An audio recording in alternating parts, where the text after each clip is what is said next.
Have you ever found yourself sitting in your favorite chair, the house quiet around you, and suddenly realized just how much you miss having someone to share a cup of tea with?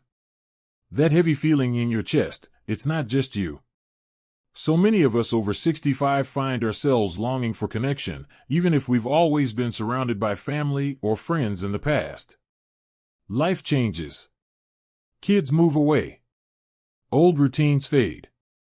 But here's the thing, loneliness doesn't have to be a permanent guest in your life. In fact, some of the most meaningful friendships can bloom in the most unexpected places, if you know where to look. Today, we're talking about 5 surprising ways to build those connections. Not the usual join a club or volunteer advice, though those are wonderful too, but ideas you might not have considered yet. Ways that let you be you, in all your wonderful uniqueness, while opening the door to companionship. Ready to shake things up? Let's start with the first idea.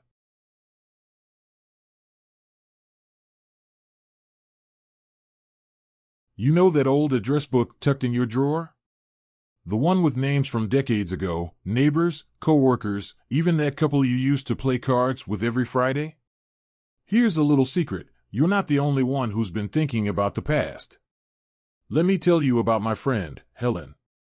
Last winter, she dug out a photo of her high school choir and decided to track down a few faces. Not through a reunion committee or social media, she simply wrote letters. Just short notes saying, "I've been thinking about our old concerts. Would love to catch up." Guess what? 3 people wrote back. 1, a widow named Margaret, ended up driving 2 hours to visit Helen.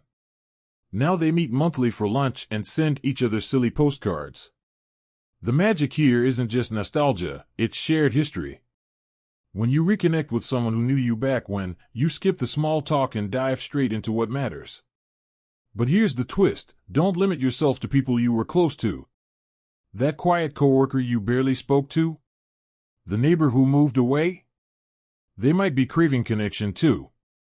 And if writing letters feels too formal, try this. Next time you're at the library or community center, glance at the bulletin board. See a flyer for a pottery class or book club. Call that acquaintance who always had a novel in her purse. Say, "I saw this and thought of you, want to try it together?" Suddenly, you're not just reconnecting, you're creating new memories side by side. Now, you might be thinking, technology? At my age? But stick with me. I'm not talking about scrolling through endless feeds or posting selfies. Imagine this instead, a virtual book club where you can chat about mysteries in your pajamas. Or a Facebook group for gardeners in your state, swapping tips about rose bushes. Even a simple Zoom call with folks who share your passion for birdwatching. Take George, a retired mechanic from Ohio. He felt isolated after his wife passed, until his granddaughter showed him Meetup, an app where people plan local events. George typed in classic car restoration, and boom, there was a group meeting at a diner 20 minutes away. He almost didn't go. But that first night, he spent hours laughing with 3 strangers over pie and stories about 57 Chevys. Now they meet every Thursday. The key here is specificity. Instead of generic senior groups, look for communities centered on what makes you light up. Love baking sourdough? There's a group for that. Obsessed with crossword puzzles? Yep, they're out there. And if you're nervous about apps, ask a younger family member or librarian for help. Most platforms have simple tutorials. Remember, you don't have to be an expert, just curious. Now, I know what some of you are thinking, but what if I try these things and it doesn't work? Here's the truth, not every letter will get a reply. Not every group will feel like home. But that's okay. The goal isn't to collect a dozen new friends overnight, it's to plant seeds. Water 1 or 2, and see what grows. And guess what? We've only just begun. Because sometimes, the most powerful connections start not with who you already know, but with what you're willing to discover about yourself. Let's keep going. You know, there's something beautiful about realizing that the world is still full of firsts for us, no matter our age. Maybe it's trying a recipe from a country you've never visited or finally picking up that hobby you've always brushed off as silly. But here's the secret no one tells you, those little leaps into the unknown. They're not just about doing something new. They're about meeting someone new. Let's talk about how leaning into curiosity can lead you straight to your next great friend. Think about your weekly routine.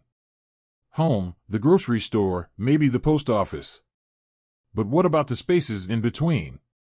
The park bench where you watch ducks glide across the pond. The corner table at the library where sunlight spills in every morning. Even the waiting room at your doctor's office. These are what sociologists call third places, not home, not work, but neutral ground where people gather simply because they want to be there. And guess what? They're friendship gold mines. Let me share a story about my neighbor, Frank. Every Tuesday, he'd sit on the same bench at the community garden, reading the paper. One day, a woman named Rosa asked if she could share the bench.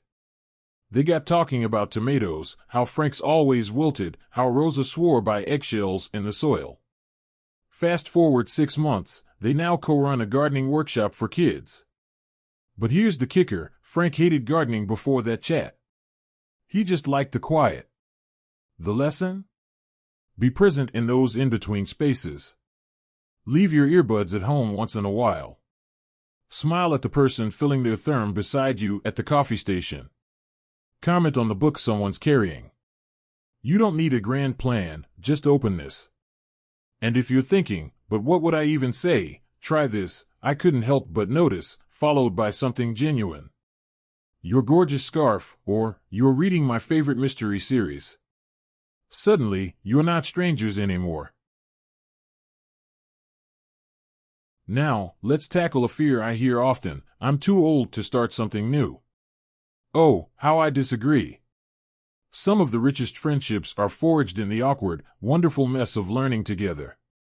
Picture this, a room full of people fumbling with paintbrushes, laughing as their watercolor skies turn to mud. Or a group of silver-haired salsa dancers tripping over their own feet and loving every minute. Take Irene, a 72-year-old from Florida who'd never touched a computer until her grandson signed her up for a digital art class. I almost didn't go, she told me. But walking into that room and seeing everyone else just as nervous? We became a team overnight. Now, Irene and 2 classmates meet weekly to critique each other's masterpieces, her air quotes, not mine. Here's why this works. When you're a beginner, pretenses fade. You're not the retired teacher or the former nurse, you're just someone figuring it out, side by side. So, sign up for that pottery workshop. Take a language class where you'll mispronounce every third word. Or grab a neighbor and try pickleball, even if you spend the first hour chasing stray balls. The goal isn't perfection, it's shared laughter. And trust me, laughter is the quickest shortcut to friendship. Now, I won't pretend every attempt will lead to a lifelong bond. Some days, you'll chat with someone and never see them again. Other times, you'll realize you have nothing in common, and that's okay. But here's what changes when you lean into these moments. You start seeing possibilities instead of closed doors. You realize the woman who admires your hydrangeas could become your canning partner. The man who asks about your World War II history book might introduce you to his chess club. And the best part? With each small risk, you're not just building friendships, you're rediscovering parts of yourself you might have set aside. The curious teenager who loved to explore. The young parent who found joy in chaotic gatherings. That version of you isn't gone. They're just waiting for a reason to come out and play. So, what's next? Well, we've saved the most surprising, and perhaps most powerful, idea for last. Because sometimes, the key to connection isn't about looking outward at all. There's a question I've been asked time and again, how do you turn a casual chat into a real friendship? It's a mystery, isn't it? One day, you're exchanging recipes with someone at the farmer's market, the next, they're driving you to your eye appointment without a second thought. But here's what I've learned, the deepest connections aren't built on shared interests alone. They're built on shared stories. And that brings us to our final, and perhaps most courageous, way to find friendship later in life. Let's talk about something we often avoid: vulnerability. Not the kind where you spill your life story to a stranger, but the gentle act of saying, "This is who I am."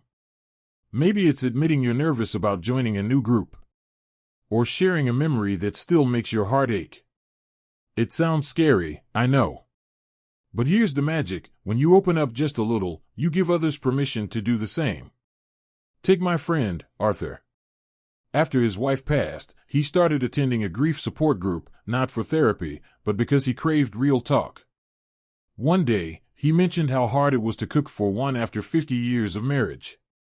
A woman named Evelyn piped up, "I burnt every pot roast now, my husband was the chef." That led to coffee, then weekly dinners where they swapped kitchen disasters and stories. Arthur told me, "We don't just cry together. We laugh until our sides hurt." You don't need a support group to try this. Next time someone asks, "How are you?" instead of saying "Fine," try, "Honestly, I've been missing my morning walks since the rain started."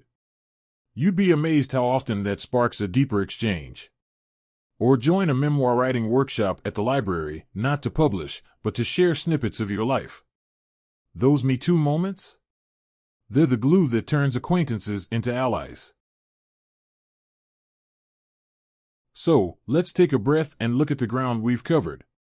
We've talked about reaching back to old connections, dipping your toes into technology, finding friendship in everyday spaces, embracing the joy of being a beginner, and finally, the courage to share your story.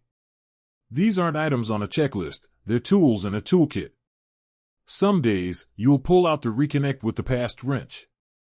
Other days, you'll grab this try something new hammer. And that's exactly how it should be. But here's the most important tool of all: give yourself grace. Friendship building isn't a race. It's more like tending a garden. Some seeds sprout quickly, while others need time to root. If a conversation fizzles or a group doesn't click, it's not a reflection of you.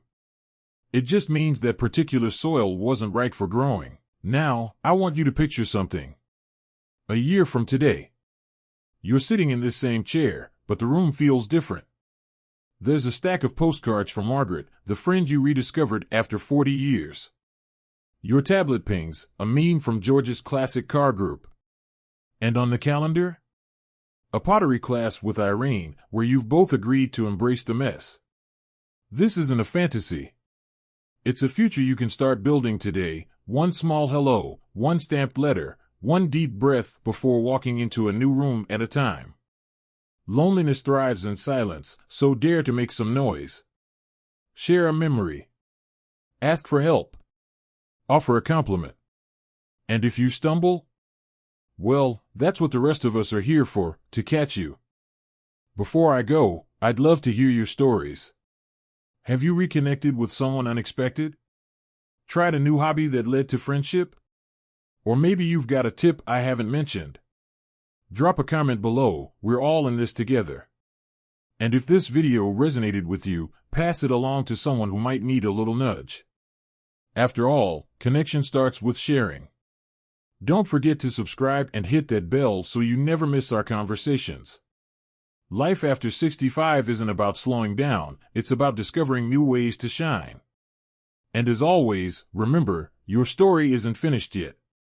The next chapter could begin with a single hello. With a wave, the host walks down the path as the camera pans to blooming flowers.